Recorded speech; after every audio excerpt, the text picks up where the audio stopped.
করতে বলবো না, 1 বছর বয়কট করুন, আপনারা ভোট দেবেন না। হ্যাঁ, এটা ঠিক আছে। আমাকে দিতে হবে না, আমি ওই চাইতে আসি এখানে আপনারা বিপদে পড়েছেন, শালি মারার জন্য আমি বলছি না। আপনারা বিপদে পড়েছেন তো ভোট প্রসঙ্গ বললেন বলে বলছি 1 বছর ভোট দেওয়া বন্ধ করে দিন, ন্যাশনাল লেভেলে খবর হবে। যতক্ষণ না ভূতনিবাসী বাঁচছে আমরা এই ধরনের গণতন্ত্রের উৎসবে আমরা সামিল হব না। দেখবেন সবাই বাপ করে রেডে করে উঠবে।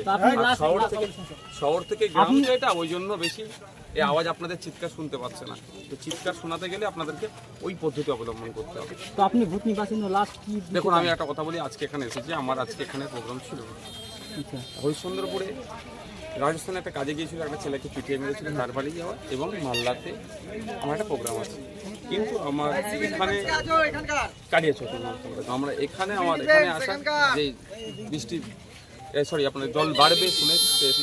সত্যি এখানে এসে যা কথা শুনলাম এবং ওখানে অনেকের সাথে কথা বলেছি যারা ক্ষতিগ্রস্ত, বিশেষ করে তাদের নাম্বার নিয়ে আমরা আমাদের থেকে যতটা পারবো চেষ্টা করব। আমি রাজ্যের মানুষকে বলবো এতটুকুই যে ভূতনি প্রায় আপনার কথা অনুযায়ী প্রায় 3 লক্ষর কাছাকাছি মানুষজন আছে এখানে।